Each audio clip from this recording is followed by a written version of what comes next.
നമസ്കാരം, big ten ന്യൂസിലേക്ക് സ്വാഗതം. ഗവർണർ ആരിഫ് മുഹമ്മദ് ഖാനെതിരെ SFI പ്രതിഷേധം. കേരള സർവകലാശാല സംസ്കൃത ഡിപ്പാർട്ട്മെന്റ് സംഘടിപ്പിച്ച സെമിനാർ ഉദ്ഘാടനം ചെയ്യാൻ എത്തിയപ്പോഴാണ് പ്രതിഷേധം ഉണ്ടായത്. പരിപാടി നടന്ന സെന്ററിലേക്ക് തള്ളിക്കയറാൻ ശ്രമിച്ചവരെ പോലീസ് തടയുകയും ചെയ്തു. SFIക്ക് വിളറിയുണ്ടെന്നും എന്തുകൊണ്ട് അവരെ അറസ്റ്റ് ചെയ്തില്ലെന്നും കമ്മീഷണറോട് ചോദിക്കുമെന്നും ഗവർണർ ആരിഫ് മുഹമ്മദ് ഖാൻ പ്രതികരിച്ചു.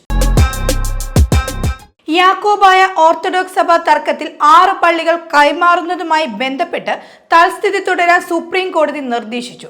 കേരളത്തിൽ യാക്കോബായ ഓർത്തഡോക്സ് വിഭാഗത്തിൽപ്പെട്ട എത്ര അംഗങ്ങൾ വീതം ഇരു സഭകൾക്കും ഉണ്ടെന്ന് അറിയിക്കണമെന്നും സംസ്ഥാന സർക്കാരിനോട് സുപ്രീം കോടതി നിർദ്ദേശം നൽകി. മുല്ലപ്പെരിയാർ അണക്കെട്ടിലെ ജലനിരപ്പ് 152 അടിയാക്കി ഉയർത്തുന്നത് തമിഴ്നാട്ടുകാരുടെ സ്വപ്നമാണെന്നും DMK ഭരണത്തിൽ അത് യാഥാർത്ഥ്യമാക്കുമെന്നും തമിഴ്നാട് ഗ്രാമവികസന തദ്ദേശ വകുപ്പ് മന്ത്രി പെരിയസ്വാമി വ്യക്തമാക്കി. തേനി ജില്ലയിലെ മഴക്കെടുതി വിലയിരുത്തിയ ശേഷമാണ് മന്ത്രിയുടെ ഈ പ്രതികരണം. ബാലഭാസ്കറിന് സ്വർണ്ണക്കടത്ത് സംഘവുമായി ബന്ധമില്ലെന്ന് CBI. ബാലഭാസ്കർ സ്വർണ്ണക്കടത്ത് സംഘവുമായി ബന്ധമുണ്ടെന്നതിന് ഒരു തെളിവും ഇതുവരെ ലഭിച്ചിട്ടില്ല. കൂടാതെ ബാലഭാസ്കറുടെ മരണത്തിൽ കള്ളക്കടത്ത് സംഘത്തിന് ബന്ധമില്ലെന്നും CBI വ്യക്തമാക്കി. ബാലഭാസ്കറിന്റെ മാതാപിതാക്കൾ അദ്ദേഹത്തിന്റെ മരണത്തിൽ കള്ളക്കടത്ത് സംഘത്തിന് ബന്ധമുണ്ടെന്ന് നേരത്തെ തന്നെ ആരോപിച്ചിരുന്നു. ഇതിന്റെ പശ്ചാത്തലത്തിലാണ് CBIയുടെ ഈ കണ്ടെത്തൽ. നടിയെ ആക്രമിച്ച കേസിൽ ഫോറൻസിക് വിദഗ്ധരെ വീണ്ടും വിസ്തരിക്കണമെന്ന പൾസർ സുനിയുടെ ആവശ്യം തള്ളി ഹൈക്കോടതി. പൾസർ സുനിയുടെ ഹർജി ബാലിശമാണെന്ന് പറഞ്ഞാണ് കോടതി തള്ളിയത്. സാക്ഷികളെ വീണ്ടും വിസ്തരിക്കേണ്ടത് അനിവാര്യമായ നടപടി അല്ലെന്ന് കോടതി ചൂണ്ടിക്കാട്ടി. ആദിവാസി യുവാവിനെ റോഡിലൂടെ 1/2 കിലോമീറ്ററോളം വലിച്ചിഴച്ച സംഭവത്തിൽ 2 പ്രതികൾ പോലീസിന്റെ പിടിയിലായി. ഹർഷിത്, അഭിരാം എന്നീ 2 പ്രതികളാണ് പോലീസിന്റെ കസ്റ്റഡിയിലുള്ളത്. കൽപ്പറ്റയിൽ നിന്നുമാണ് ഇവരെ പിടികൂടിയതെന്നാണ് വിവരം.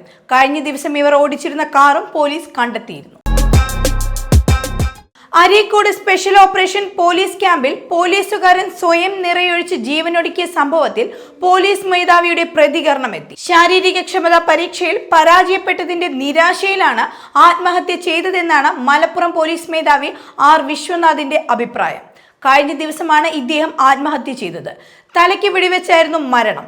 മേൽ ഉദ്യോഗസ്ഥരുടെ പീഡനവും ലീവ് നിഷേധവുമാണ് ആത്മഹത്യക്ക് കാരണമെന്നാണ് ആരോപണം ഉയർന്നിരുന്നത്. മലപ്പുറത്ത് നിന്ന് കാണാതായ +1 വിദ്യാർത്ഥിയെ കിണറ്റിൽ മരിച്ച നിലയിൽ കണ്ടെത്തി. 17 വയസ്സുള്ള ഹാഷിമിനെയാണ് മരിച്ച നിലയിൽ കണ്ടെത്തുന്നത്. കഴിഞ്ഞ ദിവസമാണ് വിദ്യാർത്ഥിയെ കാണാതാകുന്നത്. മുടിവെട്ടാൻ പോകുന്നു എന്ന് പറഞ്ഞാണ് വിദ്യാർത്ഥി വീട്ടിൽ നിന്ന് ഇറങ്ങുന്നത്. ഒരു രാജ്യം ഒരു തെരഞ്ഞെടുപ്പ് ബിൽ ലോക്സഭയിൽ അവതരിപ്പിച്ചു. കൂടുതൽ വിശകലനത്തിനായി സംയുക്ത സമിതിക്ക് ബിൽ കൈമാറും. തിങ്കളാഴ്ചയാണ് ബിൽ അവതരിപ്പിക്കാൻ തീരുമാനിച്ചിരുന്നത്.